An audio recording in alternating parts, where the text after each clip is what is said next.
Georgia! Oh, dito ka lang pala. Kanina pa kita hinahanap sa taas. Rom, kung ano man yung mga sinabi ni Emma sa'yo, Okay, tignan mo na. Hindi natin pag-uusapan si Emma rito. Ang pag-uusapan natin, anak natin. Okay, bakit ganun ang treatment mo sa kanya? Ba't mo siya tinatratong ganun? Pinagagalitan mo daw siya at pinasasama mo ang loob. Bakit? saan naman ang galing yan? Ito si Sydney. Sinabi ni Sydney kay Emma. Rom, ini-exaggerate lang ni Emma lahat. Dahil din siya sa akin eh. Gusto niya maagaw sa akin si Sydney. At gusto kong masira sa'yo. Georgia, hindi intensyon ni Emma yun, okay? Concerned lang siya sa anak natin. Wala naman akong ginagawang masama kay Sydney ah. Hindi man ako perfect na ina. But I'm trying my best to be a good mother. Ko, i-good mother mo mukha mo, Ma'am Georgia. Nakikita ko kung paano mo pagagalitan si Sydney. Kung paano mo pagsasabihan ng masasakit na salita. Nandyan ako sa lahat ng oras kung ano-anong ginagawa mo sa kanya. At kung kitaboy mo siya na parang hindi mo anak, hindi na kayo naawa sa bata. Madalas yan tinatanong kung talaga mahal siya ng mami niya dahil sa mga pinagkagagawa niya.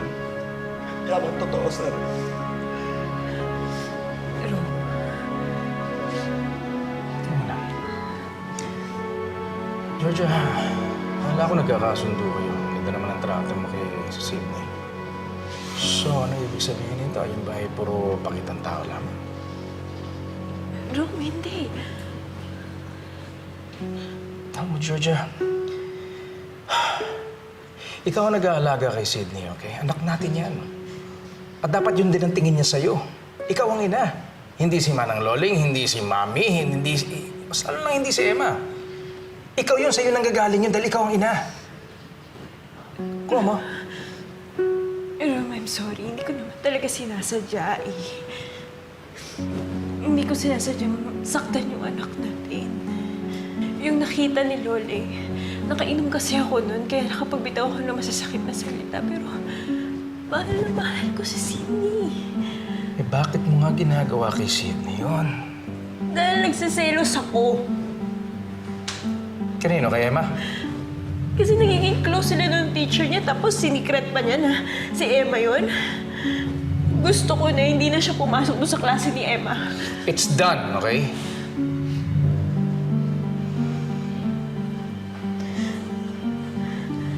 Anak, sinyalin niya dito.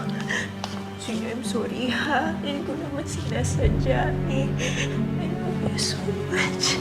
I love you. Hindi na mo ulit. Sorry na. Mapipilitan pa ako maging mabait sa'yo. Leche kang bata ka. Traidor ka rin katulad ng nanay mo. Nagkampihan pa kayo.